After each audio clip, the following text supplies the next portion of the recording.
In this edition of Southern Newsweek, it's good news for the wildlife on Tairoa Head after last week's storms. Rangiora celebrates midwinter in style. And an alternative idea to Cadbury chocolate is suggested.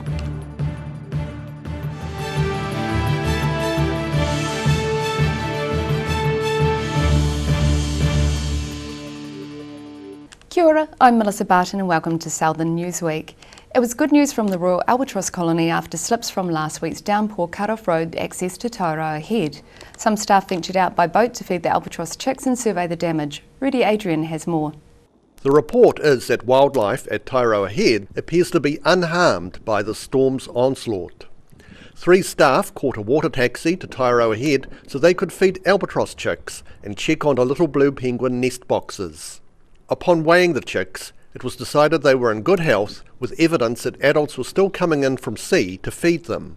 There was a bird that was weighed on Friday, the one that we were kind of a little bit concerned about, was actually the same weight it was on Friday. So a good chance that an adult's been in, because there's only one adult feeding that bird and it's had a feed. We've given it a really good feed today. And our plan is to be able to use the water taxi to get in and out of here for the next few days till we get an update from DCC on the road access. A large slip had damaged about 20 nesting boxes for little blue penguins, but it seems these nest boxes had not been in use.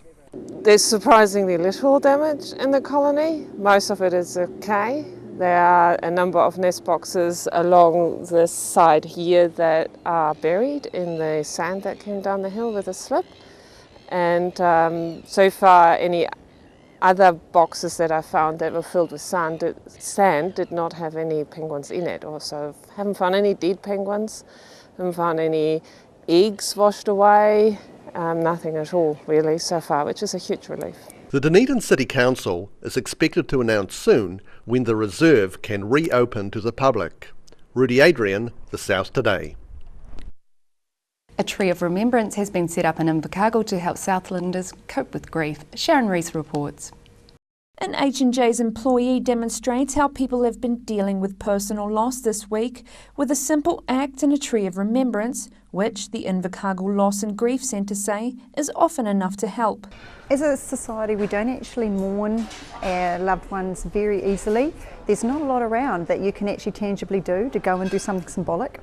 So the tree is an opportunity for people to come in, to stop, to remember, to write their name on a tag. And it's a simple act, but it actually comes with a lot of emotion attached to it. So I think the fact that tags keep going on the tree every day shows that it's meeting a need for whoever it meets the need for. For some, a simple act of remembrance is enough to cope, but for others who need further support, Invercargill has plenty of options.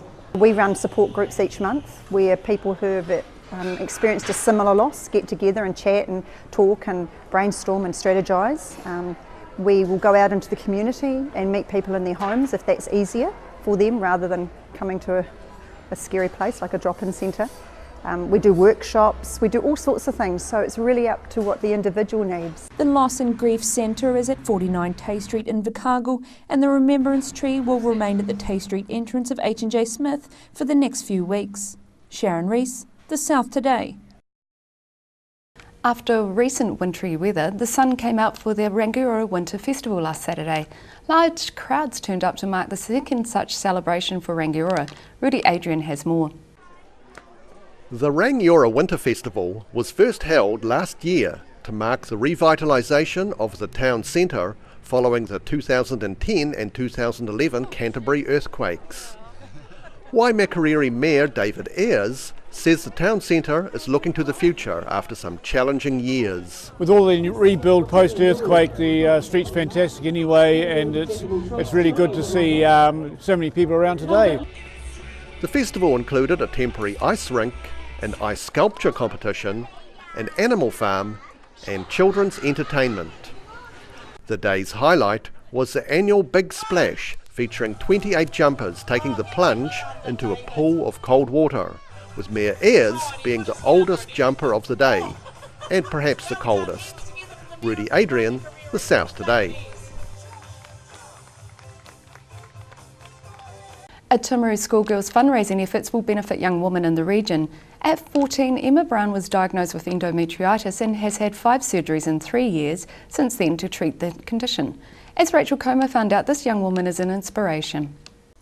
Roncalli College pupil Emma Brown spoke with the Courier in March about her plans to raise money to bring the ME, Menstrual Health and Education program to South Canterbury schools. Since then, she's raised enough money for the courses, the first of which will be held in Timaru in August. Emma says she's pleased to be able to help educate her peers. And so I got onto Endometriosis New Zealand, and they are a great organisation who do amazing things for women going through this horrible disease. And I found out that they did a ME program for schools, and it talks to the year 9 and 10, around that age, students. Endometriosis is a condition in which tissue similar to the lining of the uterus is found in places outside the uterus. Emma hopes the courses will be presented to 550 Timaru girls. Because it really endometriosis needs to be talked about more. Not many people know what it is. You say, I have endometriosis, and they say, what is that? And I just really want to raise awareness because it is really not talked about enough. She organised a charity concert to raise money to run the program, then also received a $500 grant from the Coffee Culture Charitable Foundation, as well as one from Altruza Timaru. Brown says the course will be held at Roncalli College next Tuesday from 12:30 p.m. and is compulsory for years 9 and 10 women. Other secondary schools in the district are still to confirm the program. I'm Rachel Comer for the South Today. The man behind an ambitious plan to save the Cadbury factory in Dunedin says he is now focused on establishing a craft chocolate company. Own the Factory is looking to work with Dunedin local brand Otago Chocolate Company to build a new artisan chocolate label. With the imminent closure of the Cadbury factory in Dunedin, it looks like there's a new cocoa bean baron in town. Own the Factory spokesman Jim O'Malley confirmed today he is focused on a new campaign to manufacture quality craft chocolate. It will be primarily crowd-funded. The law sets crowdfunding at $2 million a year, so we can only go as high as $2 million through a crowdfunding environment, and then we will go to wholesale investors for the rest of the money. So when we made that announcement that we were pulling out of the Mondelez deal, we sent an email out to everybody who'd come to the pledge site, and we said, please, this is the reasons we're moving out and this is where we're planning to go, and give you feedback as to what you think as we go forward. And I got about 150 emails from that, and only 2 people withdrew. And the rest all said that they were really supportive of us going forward, even in this model. He is presently working with Dunedin craft chocolate maker Ocho to see if the two enterprises can combine forces. O'Malley halted his bid to win a manufacturing contract from Cadbury parent company Mondelez at the end of June. He told the South Today Mondelez has remained disengaged throughout the process. If a company was going to be shutting down a large industrial site, one of the things it can do before it exits is to try to help those who want to stay behind get up and get going. Obviously, when you do that, you're potentially a future competitor for them. I would say that in that regard, they didn't put very much effort into trying, and that's about it. I'll leave it at that. At this point, we probably won't have much more ever to do with them. While operations won't leave Dunedin, O'Malley says it does not matter where the chocolate is made as long as jobs are retained. Third-party manufacturing, or toll manufacturing as it's called, is a very low profit environment to be in, and the only reason we were starting there is because if we'd been able to get that, we would have been inside one of the buildings and we would have had some of the equipment. But once that opportunity's gone, the real jewel in the crown here is still the workers, not the building itself. Dunedin Manufacturing Trust says the focus is on making chocolate and looking to the future with a business plan with Otago Chocolate Company. I'm Roselle LeBone for the South Today. Coming up after the break, Queenstown's Coronet Peak ski field celebrates 70 years of operation, and Dunedin artist Nicola Jackson is on display in Gore.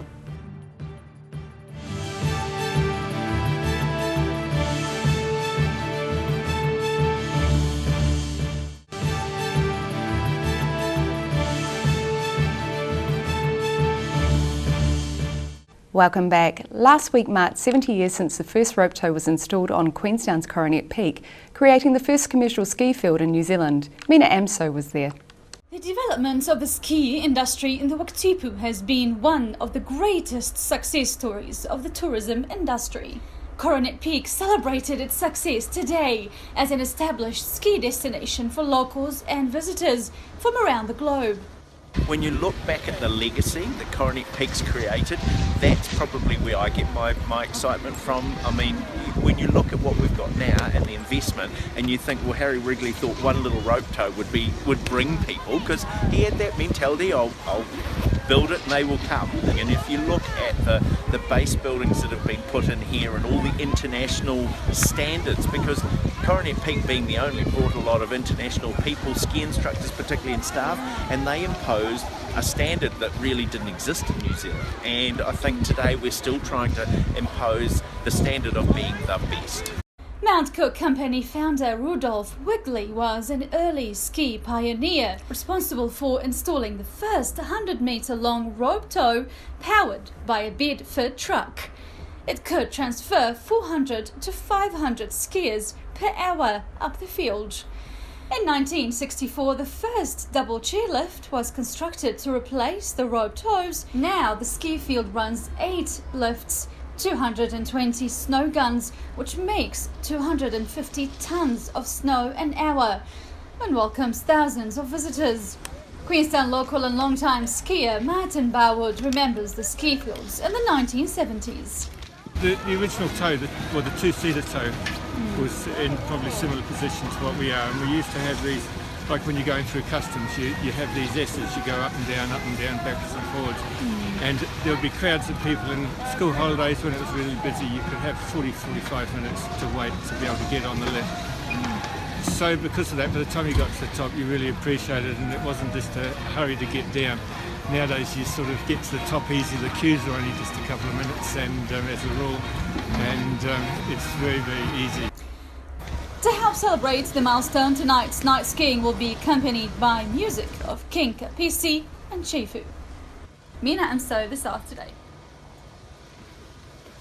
Dunedin artist Alan Hegan has a gift, autism. While many might hear the word and think such a diagnosis is a disability, Hegan is proud of what he has achieved for many reasons.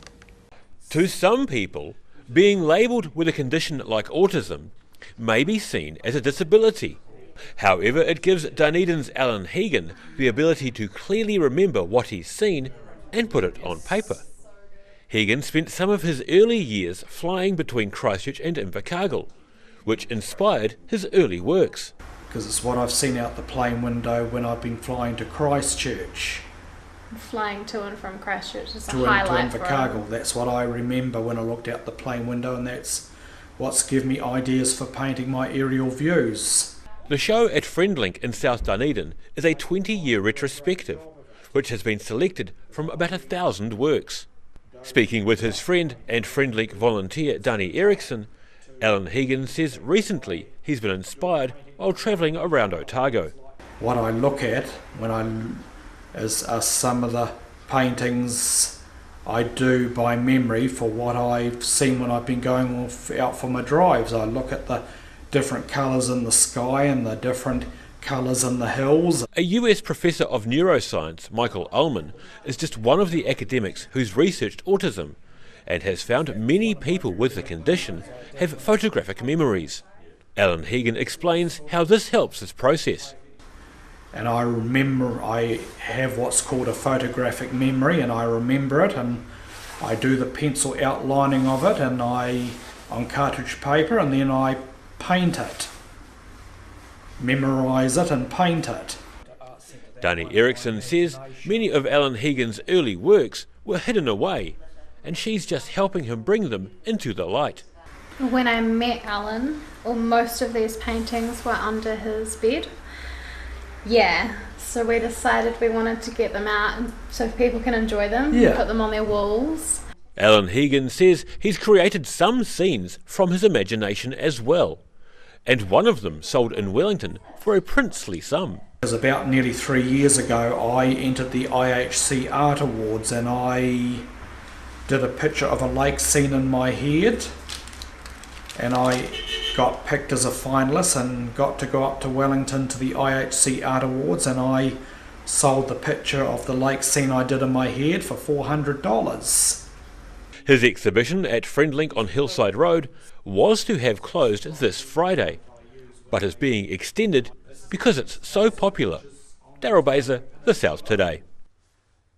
And to another artist, the Eastern Southland Gallery in Gore is exhibiting a vibrant new exhibition. It features a room with colourful recreations of medical exhibits. Rudy Adrian has more. Dunedin-born Nicola Jackson has been creating a very unique installation based on a medical theme. Well, anatomy museums in particular I'm interested in. And so I've based this on the idea of illustrating people but in an anatomical way. Jackson has designed the installation so that the public can walk through it and enjoy its iridescent colours and quirky details. You can come and experience the room any way you like, but there are little areas of work. Like this is like a domestic wall. This is like you're in the living room of a person and they collect things, and this is a hodgepodge of all different things on the wall, a personal collection. Because it's got an anatomical theme, I believe that everybody underneath is pretty much the same. So those masks are all a mould of my face, so they are the same person, but each one represents a country. Jackson's exhibition will run at Gore's Eastern Southland Gallery until mid-September. Rudy Adrian, The South Today. Coming up after the break, a young woman from Palmerston becomes a motocross champ, and Invercargill gets ready for natural burials.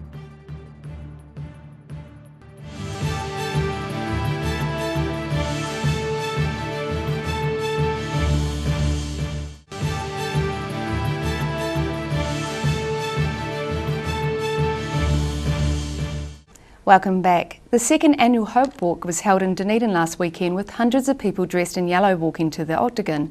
The event was to raise awareness for suicide prevention and mental health issues. Daryl Baser attended. A crisp Otago winter's morning greeted the 300 or so people who took part in Dunedin's second annual Hope Walk. Otago University Japanese percussionist O Taiko greeted the 2- and 4-legged marchers. The event was organised by Irene Fuertes of Life Matters, who says the event went well. 1, 2, 3. How's everybody doing? Hey, that was awesome. The march started in the School of Dentistry at 10:45 and it arrived here just after 11, where the Otago Japanese drummers received them. Then we had the Kapahaka group, David Ellison doing the karakia for us. She says around 300 people took part in the event, and the procession looked great in the centre of the city. It occupied a whole block, so it looked really amazing. And we had the Otago rugby guys carrying the banner and putting it up at the top of the stage. Fantastic, it's been beautiful and everybody's really happy. This year it seems that even more people are dressed in yellow. Everybody knows what this is all about. Fuertes herself lost a brother to suicide and believes events like this take the stigma away from the discussion. It is obviously a serious issue, but we've made it a taboo, and having this happy event hopefully is going to help breaking that taboo. It's just another type of death, and we talk about every other death is just part of life. Life starts and finishes, and it's very sad, but we should never not talk about it. It's a viewpoint echoed by mental health campaigner Mike King, who met with the ODT in central Otago and shared his experiences of the sector. The first thing that needs to change is society's attitude towards people who are struggling, towards people who are going through a hard time, and people who are suicidal. We've become such a judgmental society.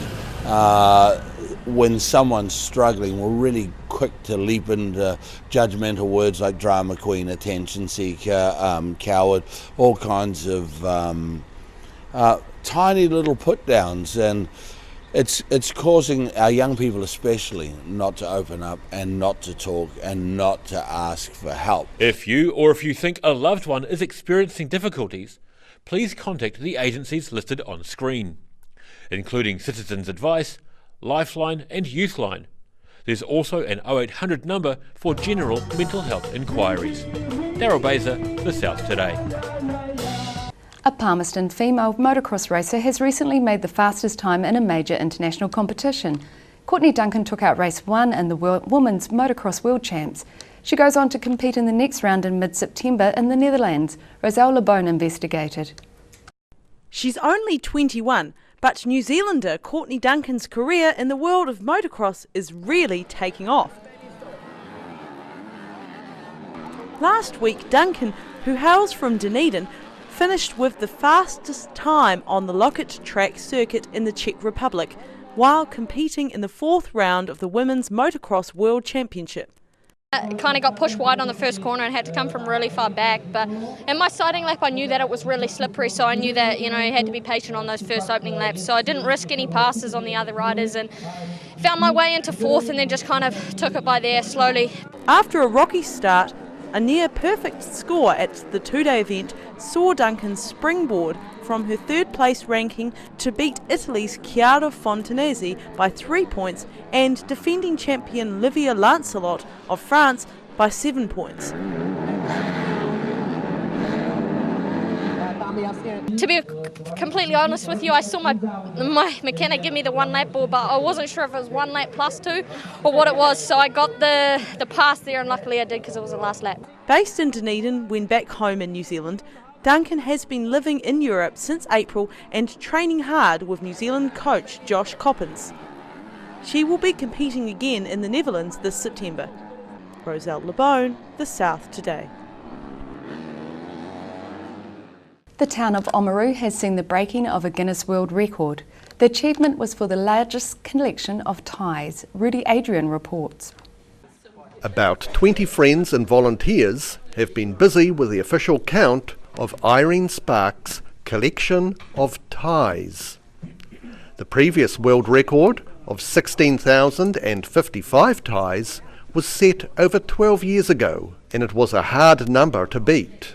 You'd go into an op shop and there'd be maybe like this amount in their things, and then they'd go say, oh, go out the back, and they would bring out rubbish bags full of more ties, and it was nothing to come home with a bootload full of neckties, and it was overwhelming, it was awesome, it was fun. It has been surreal is a good word for it. In the end, the Oamaru tie collection was 21,321 ties, well and truly smashing the Guinness World Record. Exactly how many of these ties Ms. Sparks expects to wear is unclear. Rudy Adrian, The South Today. Southlanders who wish to have a natural burial can now do so in Invercargill. Following growing demand for the practice locally, an area of Invercargill's Eastern Cemetery has been designated for natural burials. Sharon Rees found out more. Invercargill City Council Parks and Reserve Manager Robin Pagan walks through the new natural burial area of the Eastern Cemetery. It's a place where Southlanders can be buried with no coffin and no headstone, in contrast to the traditional style of cemetery nearby. People want to protect their environment. They want to make sure that they maybe return something to the environment when they go, and giving something back to the plant life that will be planted around there. He says there's been a growing demand for an environmentally friendly burial place. There's been a lot of inquiries in the past, and we know that it's really taken off around the rest of the country, and of course been available overseas for quite some time. So we've set up an area that's available, and we have had one burial here just recently. According to the Natural Burials New Zealand website, there are environmental, operational and ethical guidelines that should be followed to ensure the body is returned to the earth in a natural way. The body doesn't need to be embalmed or shouldn't be embalmed, so there's no chemicals. The casket needs to be biodegradable, so we're talking about untreated timber or materials that easily break down. So we don't want to just do the exercise and say we've done the right thing. We want to make sure that we are doing something very friendly to the environment. Family members who wish to keep a record of where their loved one is buried will be able to do so with an advancement in technology at the Eastern Cemetery. Well, of course, there's no headstones or markers allowed, but we have GPSed each site. So we will have it on plan, we will have it on our cemetery records, and on the plans and indication. If we need to find the exact spot at any stage, we can go to those coordinates and find out exactly where the burial's taken place. Wilson Fraser of J. Fraser and Sons Funeral Directors said yesterday he welcomed the practice and would look into becoming fully certified with Natural Burials New Zealand. I'm Sharon Rees for The South Today. And that's it for the Southern Newsweek this week. Get online and check us out on Facebook, YouTube and Twitter, or you can keep up with the Southern News via our website channel39.co.nz. I'm Melissa Barton, thanks for watching.